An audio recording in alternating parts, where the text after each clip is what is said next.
This is the second video I've produced dealing with waste disposal options for the City of Mason. It would be good if you had seen the first video, which dealt with the financial assessment of the options in front of the Commission. This is the second video, and it deals with the quantities of waste going into our landfill, the growth rate, and the sizing of a landfill. You will recall from the first video that the approach we took was to meet with Biggs and Matthews, our current consultants, and frame out an approach for an analysis that would look at two options side by side on a comparable basis. The two options were a Type 1 municipal landfill or a Type 5 transfer station. Biggs and Matthews suggested a 40-year period for analysis and an inflation rate of 1.5%. And as you saw in the first video, they provided almost all the assumptions that we used in the financial analysis. This video deals with different issues, namely the raw quantity of tonnage going into the landfill, the growth rate of that amount of waste, and the implications of both of those. So the core question is, what size landfill does Mason need? And that's based on how much trash we create and how fast will the amount of trash grow. And the tons of waste received and the growth rate are the basics of everything else. Obviously, when you're dealing with trash, you have to know how much you have and is it increasing. So the first step this summer in July that I took was to confirm the assumptions and the basic data that had been used in developing the plan for the landfill. Unfortunately, basic data was not on hand. There was no compiled record of receipts. Ray Avalos and I added up the daily receipts for 2017 and 2018 into the landfill. Ray is a very nice guy, was very helpful with this. So we had to pull bundles of way tickets and add them up.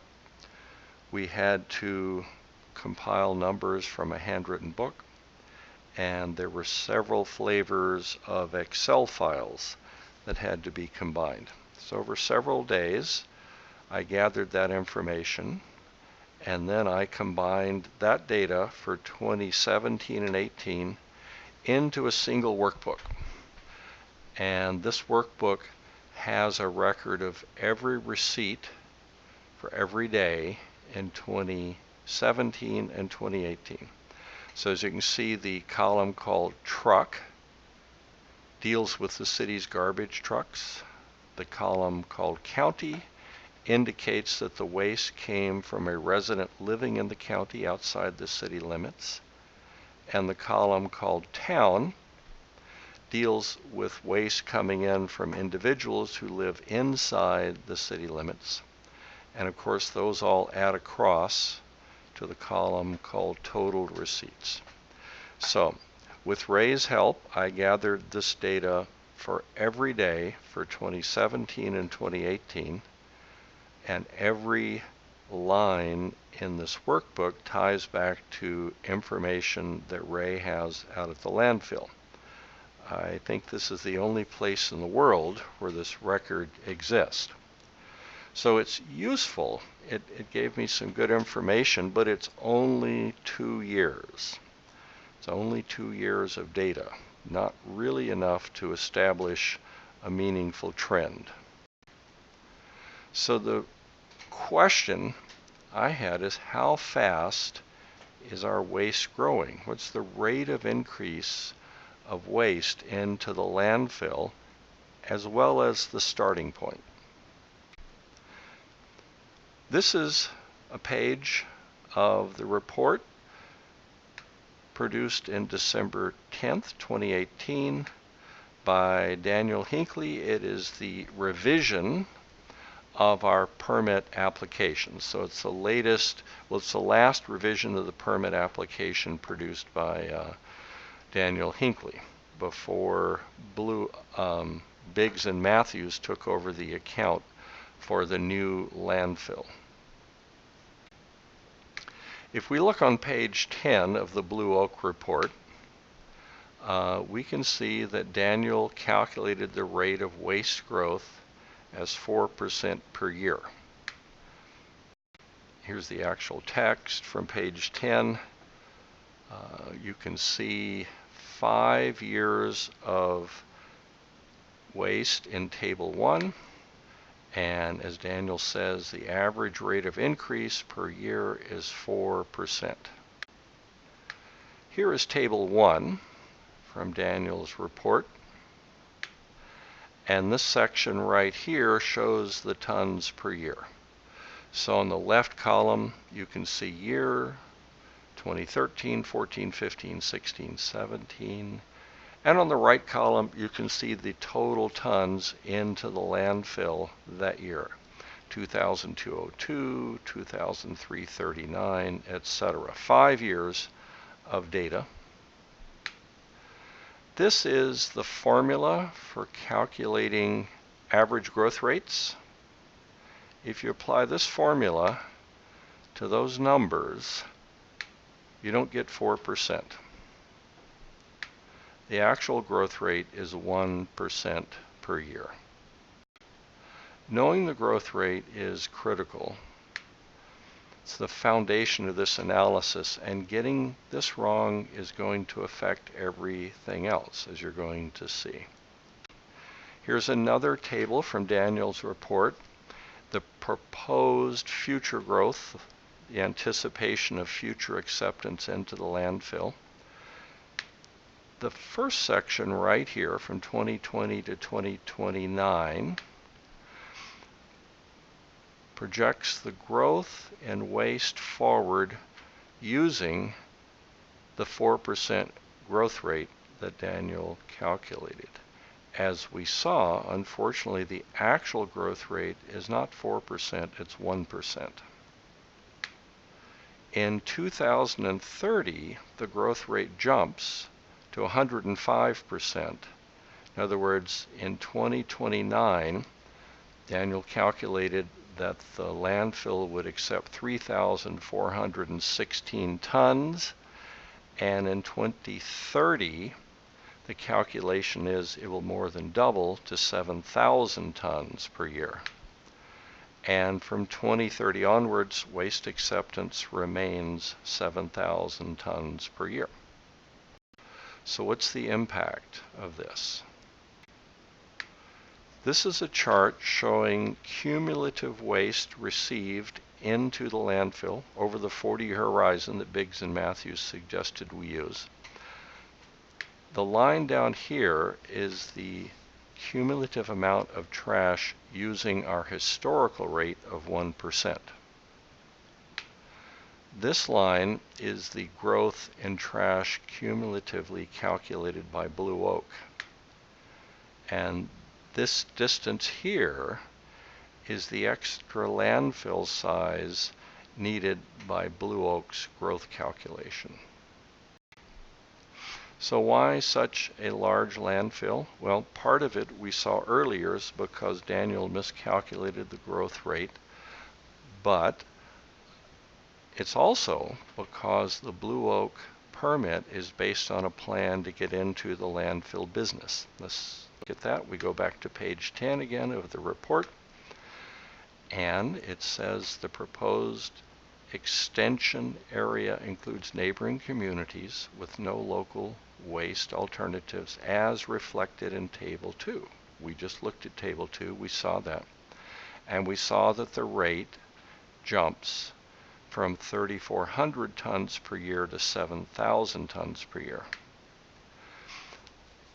The assumption is that we will be able to get trash hauled to us by junction are Menard, who are currently hauling their waste 100 miles to a different landfill. 100 miles is a long way.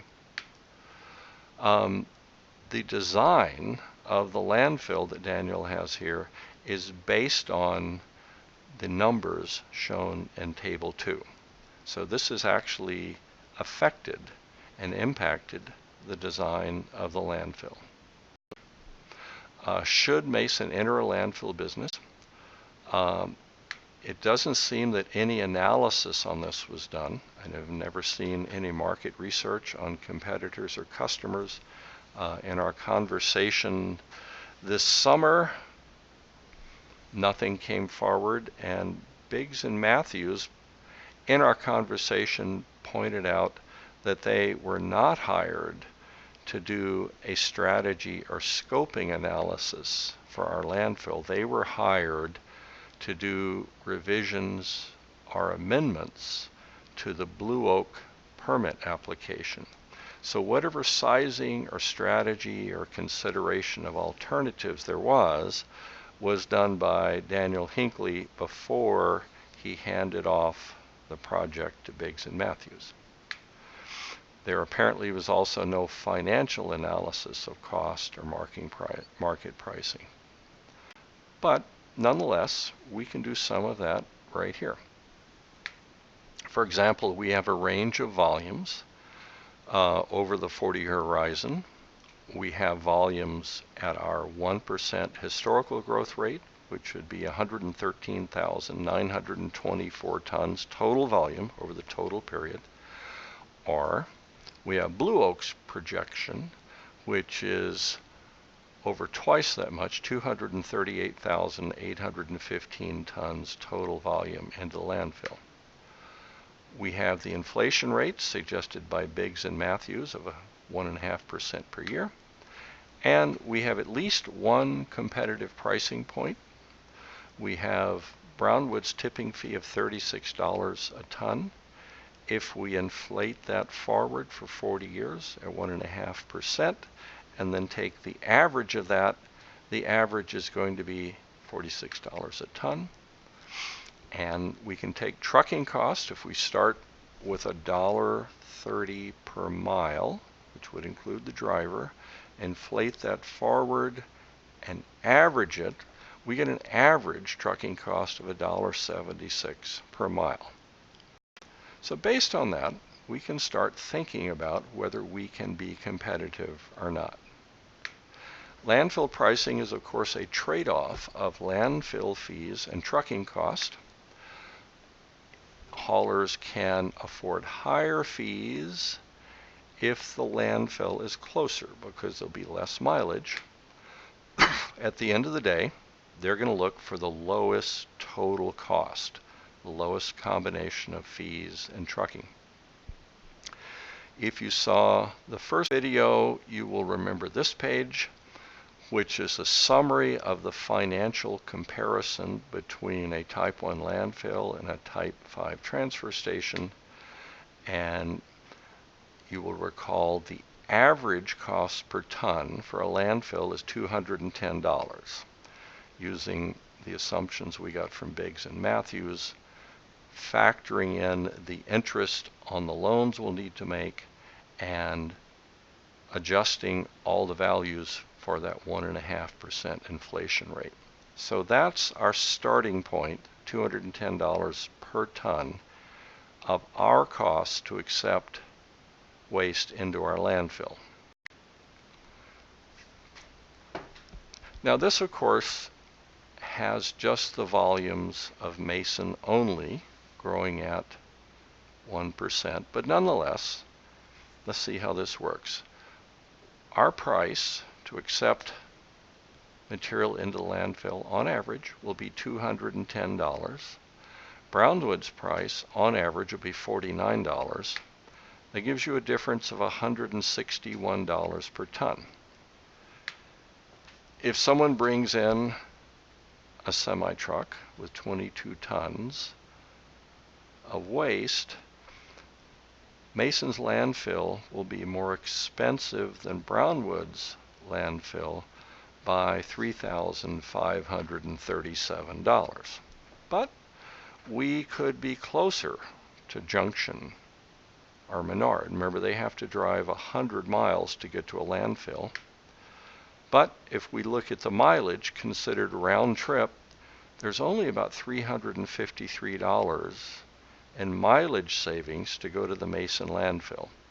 So more than likely, they'll drive the 100 miles and save the $3,500 in tipping fees. But what if by some miracle we got the full volume of Blue Oak's acceptance? We got the full 238,000 tons into our landfill, and we could average our cost across that. As you can see, that would bring our cost down to $100 a ton. We have to figure out how we do that. That would be some sort of magic, but nonetheless, if we got all of that in and we're averaging across that entire volume, that has a big impact. It reduces our cost difference to $51 a ton. Now the trucker only has to pay a premium of $1,124 to dump at our landfill. But unfortunately, he doesn't save that much mileage to make it worthwhile, and he would probably still drive the 100 miles up to Brownwood.